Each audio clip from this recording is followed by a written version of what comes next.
We are here in Korea at Starship Entertainment. We're gonna go inside, have a little kiki, and we'll come out and let you guys know exactly what happened inside. We just came from Starship Entertainment, and let me tell you, that was an unforgettable experience. We were able to go in there and have a great discussion with two of the employees there.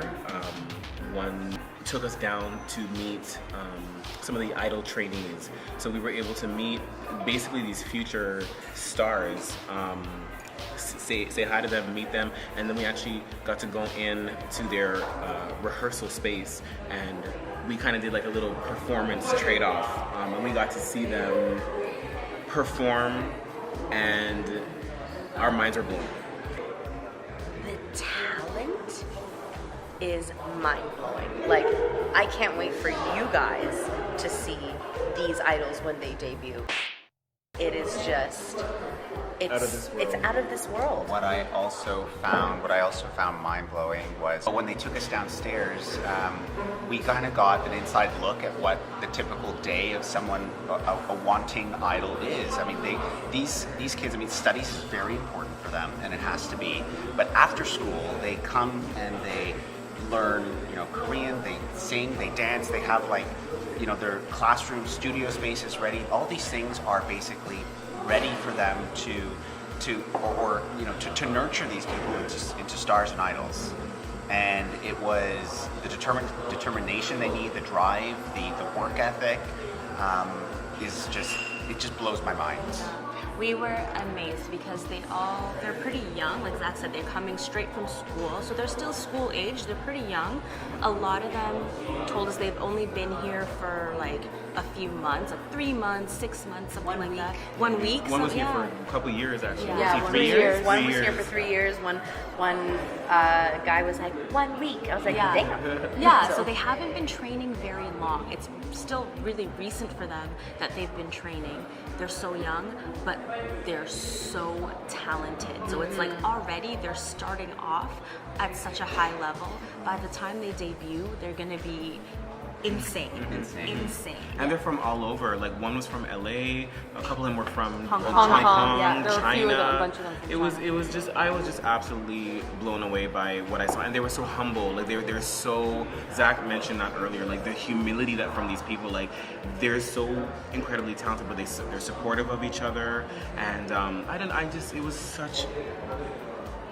I don't know, something about that experience. I guess because for me, like, that's kind of like my home, like the building of groups and the building up of artists. Like for me personally, I've been doing that for years. Not just with myself, but working with other people, being a songwriter and being a choreographer as well. Like you're working to build up an artist. So to see this infrastructure built around these people doing the same things on a higher scale, I was just like, this is incredible, and I loved it. This is definitely a highlight of this Korean trip for me. Do you realize that for your birthday, which extended 2 days, one day in his Pacific Korean birthday Standard and his Time, Canadian birthday. one day in Canadian time, Toronto time, one day you were performing and busking in Hongdae and Sinchon, and then the next day you were doing an exchange of performance at Starship Entertainment. Yeah.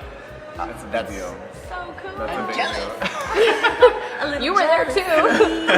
Yeah. No, it was crazy. I love it. I loved it. I love it. I was like watching them, and I was like, I want to be them. But then I was like, but I'm me. So.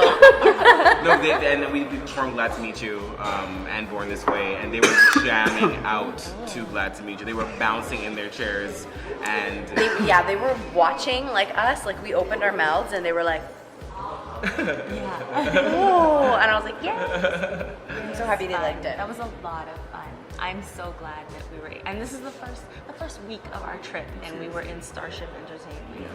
What I found interesting was first week we came in and they're like, okay, these 4 people, and then we're a group. They're like, oh, then we're singing, and they're like, oh, and then they're like, what do you think a group is? But then we're like, and we dance, and they're like, oh, and then when they saw it live, like they were like.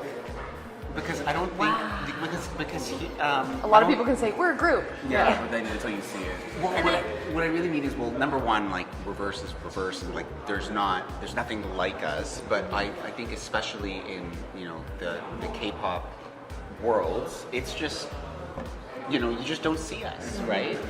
So And I think just to like tag onto that, I think when people look at us, I don't think they necessarily like are going to expect that we're going to punch them in the face with talent and showmanship and artistry and vocals, everything. And then when we do, they're like, oh, okay, yes, I see what you did there. You know what I mean? So I think that is what makes us so special, because you see it and visually you're like, okay, maybe, yes. And then you see us perform and you're like, yes, 100%. So, yeah. Korea is starting to discover getting punched in the face by rIVerse. Yeah. It's only just begun.